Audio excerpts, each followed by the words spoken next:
नमस्कार दोस्तों, मैं सनातन संस्कृति नादीनान चैनल से आपका अपने अमित बात कर रहा हूँ। आज हम बात करते हैं लक्ष्मण जी के बारे में, जो राम के बहुत ही प्रिय भाई थे। राम की गाथा तो सबने ही सुनी हुई है, लेकिन लक्ष्मण के त्याग की गाथा किसी को नहीं पता है। हनुमान जी की राम भक्ति की कथा संसार में गाई जाती है। लक्ष्मण जी की भक्ति भी अद्भुत थी। लक्ष्मण जी की कथा के बिना श्री राम कथा पूर्ण नहीं है। जैसा कि अगस्त मुनि अयोध्या आए और लंका युद्ध का प्रसंग छिड़ गया, भगवान श्री राम ने बताया कि उन्होंने कैसे रावण और कुंभकर्ण को, प्रचंड वीरों को वध किया, और लक्ष्मण ने भी इंद्रजीत और अतिकाय जैसे शक्तिशाली असुरों को मारा। अगस्त मुनि बोले, श्री राम बेशक रावण और कुंभकर्ण भी प्रचंड वीर थे, लेकिन उससे बड़ा वीर तो मेघनाथ ही था। उसने अंतरिक्ष में स्थित होकर इंद्र से युद्ध किया था और बांधकर लंका ले आया था। इंद्रजीत को दान के स्वरूप में ब्रह्मा जी ने मांगा था, तभी इंद्रजीत मुक्त हुए थे। लक्ष्मण ने उसका वध किया, इसलिए वे सबसे बड़े योद्धा हुए। श्री राम को आश्चर्य हुआ, लेकिन भाई की वीरता की प्रशंसा से वे बहुत खुश हुए। फिर भी उनके मन में जिज्ञासा पैदा हुई कि आखिर अगस्त मुनि ऐसा क्यों कह रहे हैं कि इंद्रजीत का वध रावण से ज़्यादा मुश्किल था।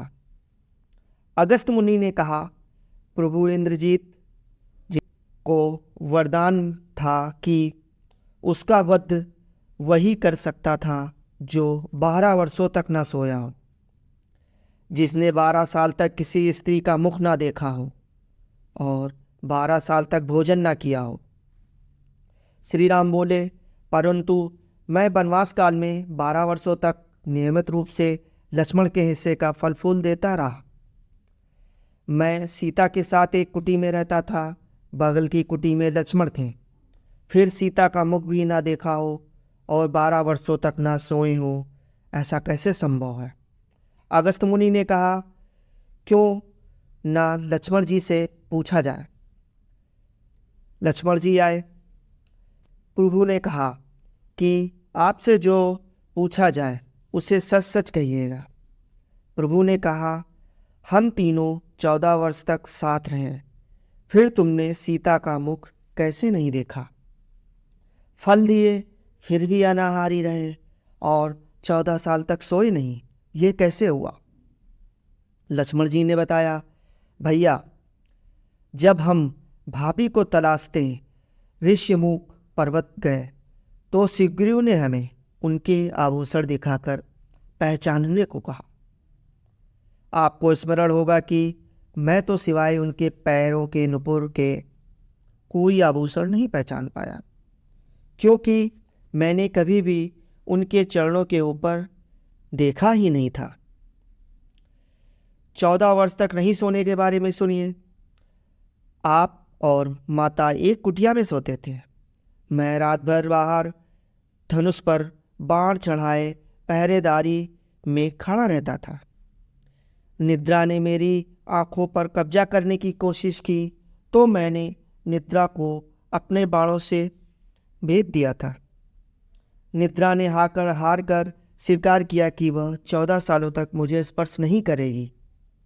लेकिन जब श्री राम का अयोध्या में राज्याभिषेक हो रहा होगा और मैं उनके पीछे सेवक की तरह छत्र लिए खड़ा रहूँगा, तब वह मुझे घेरेगी।